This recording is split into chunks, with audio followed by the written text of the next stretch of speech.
Hai teman-teman semua, perkenalkan nama saya Daimul Royan dari Pengadilan Agama Masuhi, peserta Latsar Gelombang 1, Angkatan 1, Kelompok 1, dengan Widya Iswara Ahli Utama, Dr. Jenny Hildiria Veronica Hutahuruf, SE, SH, MM, AK, CA.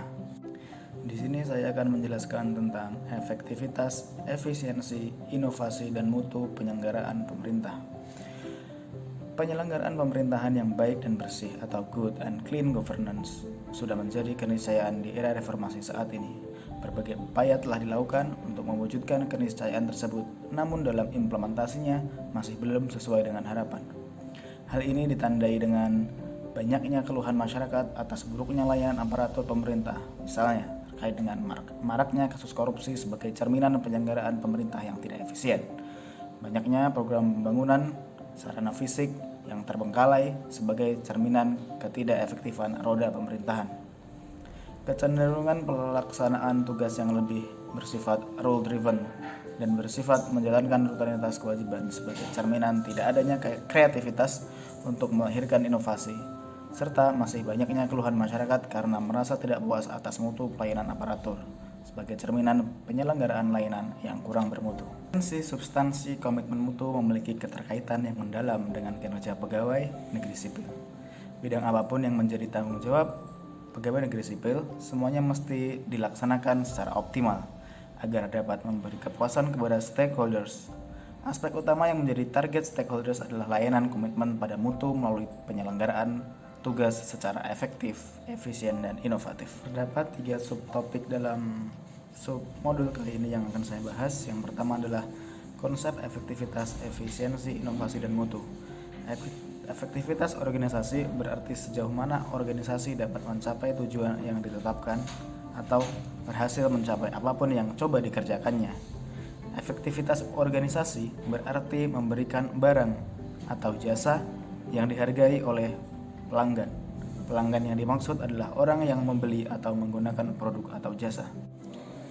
Efisiensi diukur dari ketepatan realisasi penggunaan sumber daya dan bagaimana pekerjaan dilaksanakan, sehingga dapat diketahui atau tidak adanya pemborosan sumber daya, penyalahgunaan alokasi, penyimpangan prosedur, dan mekanisme yang keluar jalur. Karakteristik utama yang dapat dijadikan dasar untuk mengukur tingkat efektivitas adalah ketercapaian target yang telah direncanakan, baik dilihat dari capaian jumlah maupun mutu hasil kerja, sehingga dapat memberi kepuasan, sedangkan tingkat efisiensi diukur dari penghematan biaya, waktu, tenaga, dan pikiran dalam menyelesaikan kegiatan. Inovasi muncul karena adanya dorongan kebutuhan institusi atau organisasi untuk beradaptasi dengan tuntutan perubahan yang terjadi di sekitarnya.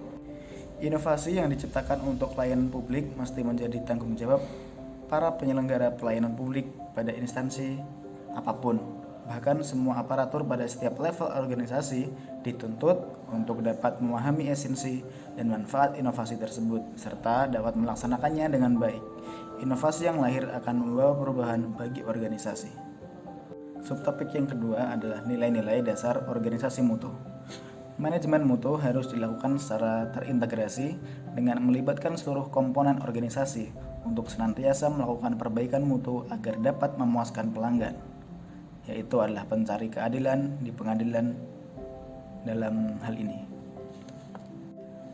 Terdapat 5 pilar dalam manajemen mutu terpadu, yaitu yang pertama, organisasi, yang kedua produk, yang ketiga proses, yang keempat komitmen, yang kelima adalah kepemimpinan. 5 pilar tadi memiliki keterkaitan yang tinggi. Yang pertama yaitu organisasi, merupakan pilar tengah yang membuat kerangka kerja berorientasi mutu.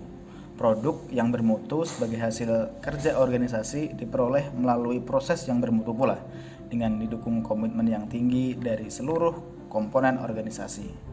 Organisasi tentu tidak akan dapat mencapai target kelembagaan secara efektif, efisien, dan inovatif tanpa ada pimpinan yang kuat dan kredibel. Banyak cara yang dapat dilakukan untuk senantiasa memperbaiki layanan mutu dari aparatur penyelenggara pemerintah atau pegawai ASN kepada publik, antara lain memahami fungsi, tugas pokok, dan peran yang diberikan institusi, memiliki kompetensi yang sesuai dengan bidang pekerjaannya, merencanakan target mutu layanan yang akan ditampilkan, memahami karakter penyelenggara yang akan dilayani, menguasai teknik pelayanan prima, melayani dengan hati, menerima kritik dan saran untuk perbaikan ke depan. Dalam menjalankan tugasnya, para pejabat dan aparatur wajib memperhatikan peraturan perundang-undangan yang menjadi dasar hukum bagi setiap keputusan yang diambil dan tindakan yang dilakukan. Subtopik ketiga adalah pendekatan inovatif dalam penyelenggaraan pemerintahan. Banyak tantangan dan hambatan yang akan dihadapi dalam mewujudkan kinerja produktif.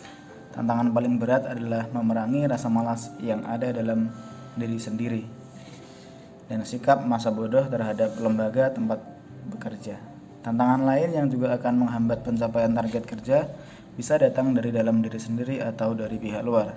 Di antaranya adalah tidak memahami standar kerja, motivasi kerja yang rendah, pimpinan yang tidak memberdayakan, ketidakjelasan tujuan, sarana atau prasarana yang tidak memadai. Implementasi strategi pendekatan inovatif dalam memberikan layanan kepada publik dimulai dengan menumbuhkan kesadaran pegawai akan pentingnya menghargai inovasi hasil pemikiran seseorang atau sekelompok orang walaupun idenya datang dari kelompok bawahan. Upaya peningkatan produktivitas PNS sebagai aparatur penyelenggara pemerintahan dapat dilakukan melalui banyak cara, misalnya peningkatan kompetensi, motivasi, penegakan disiplin, serta pengawasan secara profesional untuk mengawal kinerja PNS agar tetap berada di jalur yang tepat, tidak melakukan penyimpangan. Teman-teman semua, di sini saya akan menjelaskan tentang komitmen mutu modul 2, yaitu tentang aktualisasi inovasi dan komitmen mutu. Penyelenggaraan pemerintahan yang berorientasi pada layanan prima sudah tidak bisa ditawar lagi ketika lembaga pemerintah ingin meningkatkan kepercayaan publik. Apabila setiap lembaga pemerintah dapat memberikan layanan prima kepada masyarakat, maka akan menimbulkan kepuasan bagi pihak-pihak yang dilayani. Untuk mengimplementasikan komitmen mutu tentunya terdapat landasan yang harus diterapkan. Pada modul 1 telah dijelaskan bahwa kinerja aparatur dalam memberikan layanan publik yang bermutu harus berlandaskan prinsip efektivitas, efisiensi, dan inovasi. Nilai-nilai dasar pasal 4 dan kode etik pasal 5 layanan publik sebagaimana dituangkan dalam Undang-Undang Nomor 5 Tahun 2014 tentang ASN secara keseluruhan mencerminkan perlunya komitmen mutu dari setiap aparatur dalam memberikan layanan apapun bidang layanannya dan kepada siapapun layanan itu diberikan. Faktor internal sebagai penentu organisasi pemerintah dalam memberikan kinerja yang baik untuk peningkatan mutu pelayanan publik ditentukan oleh 7 aspek penting, yaitu mencakup 1. Reputasi budaya, 2. Sumber daya yang dimiliki dan kewenangan untuk menggunakannya, 3. Kejelasan mandat dari organisasi tersebut, 4. Organisasi itu sendiri, 5. Insentif yang mereka peroleh dalam meningkatkan mutu pelayanan publik, 6. Kualitas dari pimpinan dan pegawai organisasi tersebut, dan 7. Fleksibilitas yang mereka punyai terkait hubungan organisasional. Berbagai kebijakan pemerintah yang mengatur perilaku individu dan budaya kerja institusi harus benar-benar dijadikan sebagai standar layanan yang mengikuti dan dipatuhi dalam pelaksanaannya. Untuk itu perlu adanya mekanisme pengawasan. Keberhasilan proses pengawasan ditentukan oleh ketersediaan dan kejelasan standar pelayanan minimal yang dituangkan dalam Standard Operating Procedure atau SOP. Berikutnya, komitmen mutu dalam pelayanan di tempat kerja.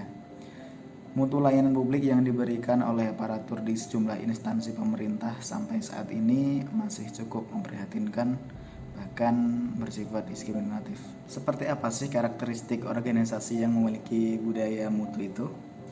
Yaitu yang pertama, komunikasi yang terbuka dan kontinu antara pimpinan dan bawahannya.